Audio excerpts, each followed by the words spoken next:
Hi, welcome to this latest video. This is it's to go along with the video I did for how I took the photos at the Cartmel Agricultural Show this year. And at the end of that video I just promised that I'd show you how I actually edit the images for one of these shows. All the editing's done in DXO Photolab. I do cull and add a metadata in XNVUMP, but I'm not going to show that here. I'm just going to show you how I do actually edit the photos. As you can see, I took a lot of photos at the show. There's this is after culling. I've actually edited all these photos. They're up on my website, but there was, in the end, I took 477 photos. So I'm just going to show you how I sort of go about editing some of these photos. So I've just picked a few out. So I've got 6 images there, and just how I'd start off and try to do it as quick as possible. Really, when you've got that many images, you can't sort of mess about and take too long on each image. So I'd just start off. I'd open up. So I'll open this first image, and it was quite a dull day that day. It was raining, and they did get out brighter sometimes, but most of the time it was raining. So I would always look at using a preset, and I know I've got a preset that I've used for sport for dull days. So I thought, looking at this, yeah, that looks like it's going to be doing quite a nice job. Just looking at that sort of thumbnail, it looks like it could do quite a good job for me. So I tried just using that sport dull day, and I quite liked what he was doing. Yeah, if anything, I did look, and looking at this image, what I didn't like was the background's gone a bit too contrasting. I thought that's probably the Clearview Plus that's doing that. So I did just turn the Clearview Plus off, so it did make the background a little bit better. Now what I'm looking at is just quick adjustments at first. I don't want to do any cropping or anything, because I'm going to copy and paste the adjustments onto the rest of the images. So what I do, I just have a quick look into the lighting. I'll just shut this down, because this isn't what I usually use over here. This is my workspace that I usually use, but I'll use this side just because it's more easy for people to follow. I don't use this side because I'm left-handed. I've asked DXO, I've said to DXO, you're not catering for left-handed people that use a pen and tablet, which it's far better if the menus were over here for the sliders and that over on the left-hand side. But I'll just use this side for doing these. So straight away, that's looking a little bit dark, if anything. So I would go into the lighting tab first, and I would just up the exposure slightly. I've always got in mind that I'm going to try and copy and paste these settings from this image to the rest of the images. So I don't want to go too far on these. In fact, probably gone a little bit too far on the brightness there, but it's just going to be a quick. I mean, that looks nice already, so I'm not going to go any further with that. That preset's added contrast, fine contrast. It's up the shadows a little bit. We've got some smart lighting, so it does look quite good. So what I'm just going to do is I have got a shortcut key for copying the settings, but I'll just show you where it is. It's if you go in image, copy correction settings. So that has copied all the correction, all these settings that I've got from this image, and I'm going to paste them correction settings. If I get the rest of the images, highlight them, and then I'll just say paste correction settings and paste all the correction settings onto them other images.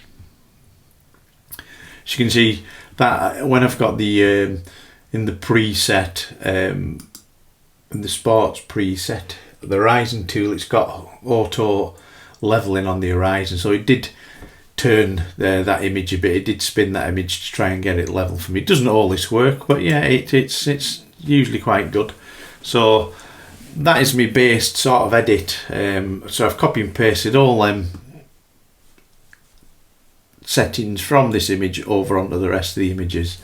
Now I'm going doing the individual images. So first I'll probably try a crop on this image. So the crop tool is up here, but I have got a shortcut key on my keypad. I'll just have to probably use that for now. I'm not going to crop it too heavily, that one.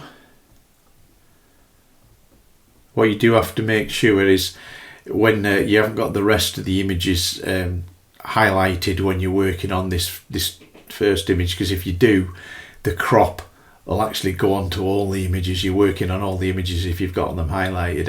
I've fell foul to that one a few times myself. You know, and I've done a crop on about 100 images that I didn't really want. So you just have to be careful when you're doing that. So I'm back with, I just had a problem with the shortcut remote then. It wasn't working, so I've just had to turn the Bluetooth on and off. So we're back up and running now. So I'd just say I'd do a crop, something like that. And to go on the internet, onto my website, that's about as far as I go with this image. What I did do, when I was doing it, I used some of these on my YouTube. If you watched the how I took the images video, I did use some of these images on that video. And what I did do is I put a board around. You do need film pack installed to add a board around, and it's just, you can just add it, well, frame they call it, and I did just put a frame, quite easily to do. I just did a small frame around the image, and that was just so it stood out more when I was recording the YouTube video. But normally for my website, I wouldn't have the frame on. So to upload to my website, that'd probably be as far as I'd go with that image, and I don't think there'll be a lot to do on the rest of the images. So I'll just go to that one, same again, quick crop. What I'm looking at here, I'm just cropping. I just want a little bit more space this side for the horse and the handler to run into. Didn't do a perfect job of leveling that roof, but a lot of it's by eye, because if you try and get that level, then the verticals don't look level. It's just the angles you're looking at. So I'd say something like that for that one, and it's quite quick. I mean, you can see that preset that I put on and copy and paste in the settings from that first image onto the rest of the images have done quite a good job. Same again with that one, just a quick crop. I don't know whether I was at, what was I at there? I was at the longest, I was at 200mm, which is the longest end of me. I couldn't zoom in anymore, so I do same again, do something like that, just giving the, I do subconsciously, I think I do it now. It's like this, the rule of thirds, where that crosses there. I dragged that, and I wasn't doing it consciously, but it just ended up there on the horse's head. So after a while, you just sort of do these things without thinking. Same again on that one. So it's done a really good job. If anything on that one, I might go in and just up the shadows a bit more, just to bring a bit more detail out in these shadows, maybe even the blacks.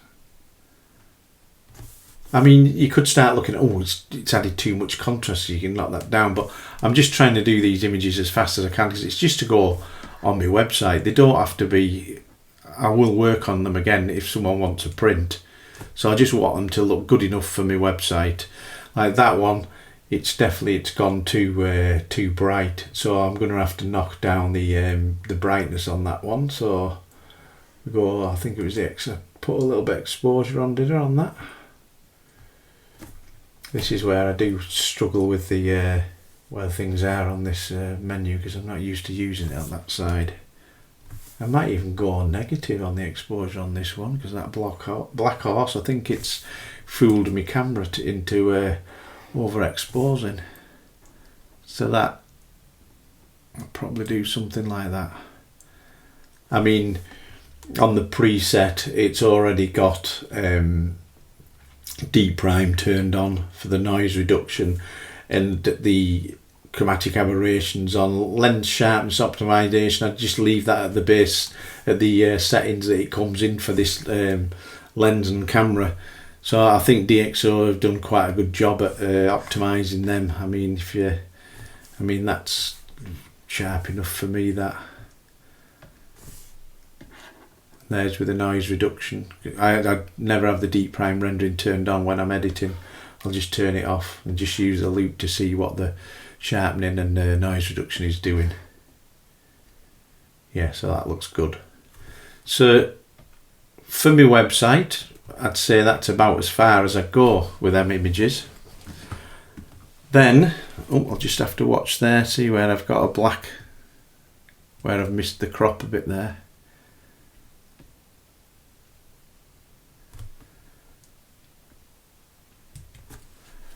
So something like that. Now, if someone got in touch and said, right, I'd like a print of that image, I would do a little bit more work. So say, let's have a look, which would be a good one to show you. Maybe that one. If they got in touch and said, oh yeah, can I have a print of this image? But then that's when I might start looking at thinking, right, well, that's a subject, the background. Could I actually blur the background a little bit on this image?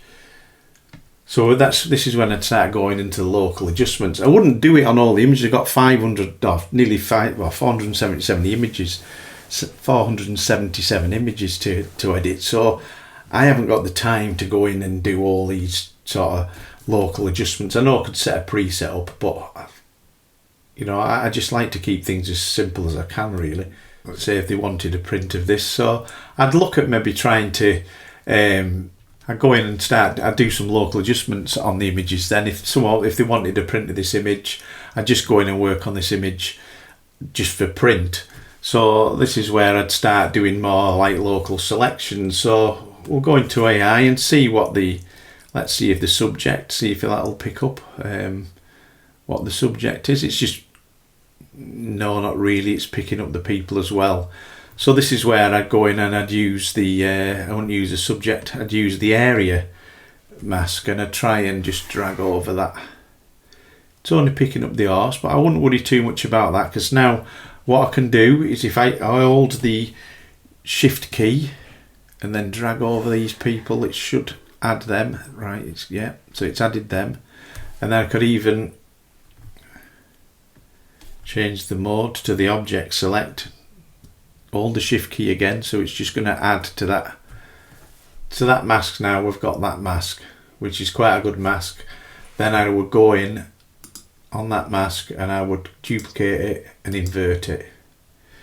So I'll probably work on the background first on this image. I'll just close that down so we're not seeing the mask, and this is where I try and add a little bit of blur to the background, make a contrast it, and actually knock the contrast down. I'd probably up the shadows on the blacks, and why I've done that is because I'm going to knock the exposure down now. I'm just sort of getting it, I'm just trying to get it, I don't want it to look like it's these have been superimposed on the background, so you have to make these very subtle. And even with this mask, I might go into that mask now, because that's going to be that mask now, it's picked up some of this here. I don't really want that blurred, so this is where I might go in and say, right, I'm going to do a control line. I've got that mask selected. I'll select that mask, control line. If I hold the shift key again, and it's a control line and a negative control line. I'll just do show mask, shift key, negative control line, and it's gonna just take that out of there because it would look false.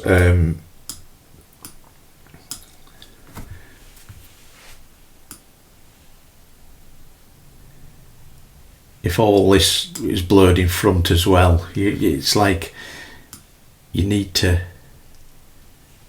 try and make it look like you haven't actually blurred the background.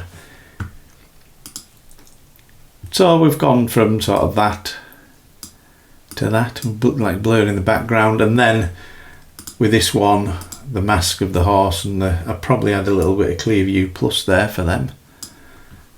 Maybe might even get away with a little bit of highlights.